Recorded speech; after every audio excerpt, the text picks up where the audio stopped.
அயோத்தியின் மாட மாளிகைகள் வெறும் கட்டிடங்கள் அல்ல, அவை கலைப்படைப்புகள். அன்பு நெஞ்சங்களே வணக்கம். நேற்று நம்ம பார்த்த பாடல்ல அயோத்தியோட கொடிகள் எப்படி வானத்து நிலவையே தொட்டு உரசி தேய்க்கிற அளவுக்கு உயர்ந்து நிக்குதுன்னு பார்த்தோம். அடேங்கப்பா, அவ்வளவு உயரமான கொடிகள் இருக்கிற அந்த நகரத்தோட தரை எப்படி இருக்கும்? அங்க இருக்கிற மாட மாளிகைகள், மண்டபங்கள் எல்லாம் எப்படி இருக்கும்? அட, வெறும் கட்டிடங்களா இருக்குமா? இல்ல, கம்பர் அங்கேயும் ஒரு மாயாஜாலத்தை காட்டுறாரு பாருங்க.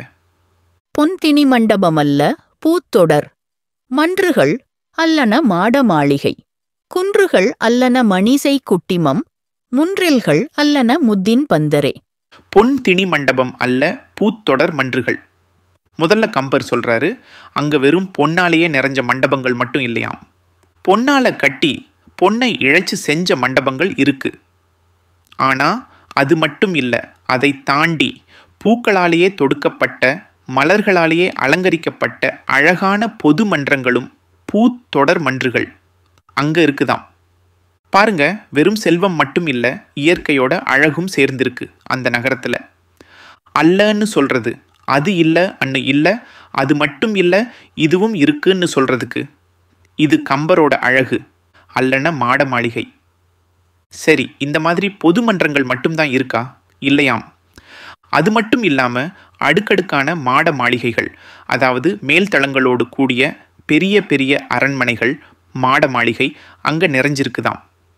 அப்போ பொதுமக்களுக்கான இடங்களும் இருக்கு. அதே சமயம் அரசர்களுக்கும் செல்வந்தர்களுக்கும் உரிய வானுயர்ந்த மாளிகைகளும் இருக்கு. எவ்வளவு ஒரு நேர்த்தியான வர்ணனை!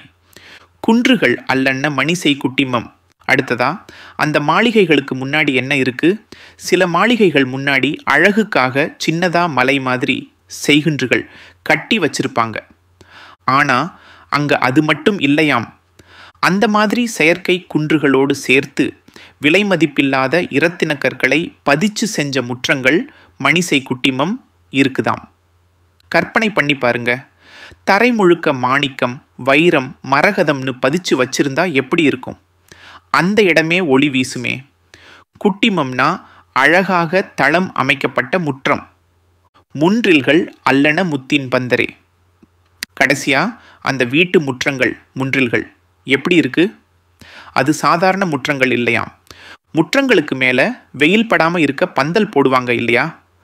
அங்க முத்துக்களாலேயே ஆன பந்தல்கள், முத்தின் பந்தர் போட்டிருக்குதாம்.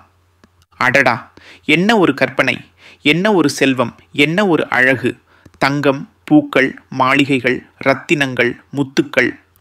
அயோத்தியில வெற்றிடமே இல்லை போல. எல்லா இடமும் அழகும் செல்வமும் நிறைஞ்சு வழியுதுன்னு கம்பர் காட்டுறாரு. கம்பர் ஒவ்வொரு அடியிலையும் இது மட்டும் இல்லை, அதுவும் இருக்குன்னு சொல்லி அயோத்தியோட பிரம்மாண்டத்தை இன்னும் அதிகமாக்கிட்டே போறாரு.